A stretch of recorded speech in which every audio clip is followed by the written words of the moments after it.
ബഹുമാനപ്പെട്ട ആഭ്യന്തരമന്ത്രിക്കും മുഖ്യമന്ത്രിക്കും ഞങ്ങൾ അപേക്ഷിക്കുകയാണ്. ഈ ദുരാചാരപരമായിട്ടുള്ള കൊലപാതകങ്ങൾ പോലുള്ള ഗുരുതികൾ ഇത് ബഹുമാനപ്പെട്ട ഹൈക്കോടതിയും സുപ്രീം കോടതിയും വിധി വന്നതാണ്.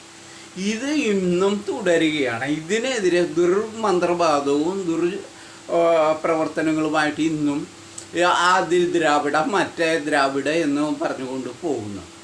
അത് അവസാനിപ്പിച്ചേ പറ്റുകയുള്ളൂ. അതിന് പകരം ഇപ്പം TDP നമ്പൂതിരി പോലുള്ള അവർ ഈ സ്വാത്വികപരമായിട്ട് വെള്ളരിക്ക മുറിച്ച് ഗുരുതി നടത്തുന്നു. അതുപോലുള്ള ചെയ്തോളൂ. അല്ലാതെ കോഴിയെയും മറ്റ് മൃഗങ്ങളെയും ഗുരുതി കൊടുക്കുന്നു. ഇന്ന് മിക്കയിടത്തും ഇത് നിരന്തരം ചെയ്തുകൊണ്ടിരിക്കുകയാണ്. അതിനെതിരെ നിയമം എത്രയും പെട്ടെന്ന് വരണം. ഇത് ഞാൻ രമേശ് ചെന്നിത്തല അന്ന് കാലത്ത് ഞാൻ ചെയ്തിട്ടുണ്ട്. ഇതൊന്ന് ഇന്നും ഇത് തുടർന്നുകൊണ്ടിരിക്കുകയാണ്. അതുകൊണ്ട് അടിയന്തരമായിട്ട് ഈ ദുർമന്ത്രവാദം നിർത്തുന്നതിനും മറ്റ് ഈ ഗുരുതികൾ നിർത്തുന്നതിനുമുള്ള നിയമ നടപടികൾ ഉണ്ടാകണമെന്ന ജനങ്ങൾ ബഹുമാനത്തോടു കൂടി BJPയുടെ കാൻഡിഡേറ്റ് തന്നെയാണ്. ഇത് ആവശ്യമില്ലാത്ത പണ്ട് 16-ാം നൂറ്റാണ്ടിൽ കളഞ്ഞു പോയതാണ്.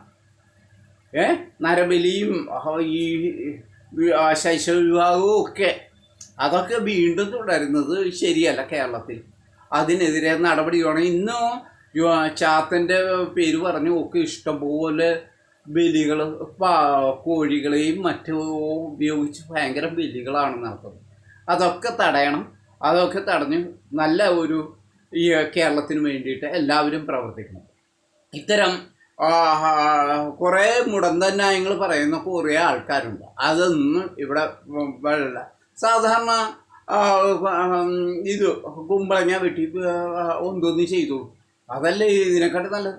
ആവശ്യമില്ലാത്ത ബലിയൊന്നും വേണ്ട. മൃഗങ്ങളെ ബലി കൊടുത്ത് അങ്ങനെയുള്ള ദുരാചാരങ്ങൾ വളർത്തിക്കൊണ്ടുവരും. ഇന്ന് മൃഗങ്ങളെ തന്നെയല്ല മനുഷ്യനെ വരെ ബലി നൽകുന്ന അവസ്ഥയിലേക്കാണ് വന്നേക്കുന്നത്. അടിയന്തരമായിട്ട് ഇത്തരം ദുർമന്ത്രവാദങ്ങൾ ചെയ്യുന്നവരെ ഉടൻ തന്നെ അറസ്റ്റ് ചെയ്യാനായിട്ടുള്ള നിയമങ്ങളിലൂടെ വരണം.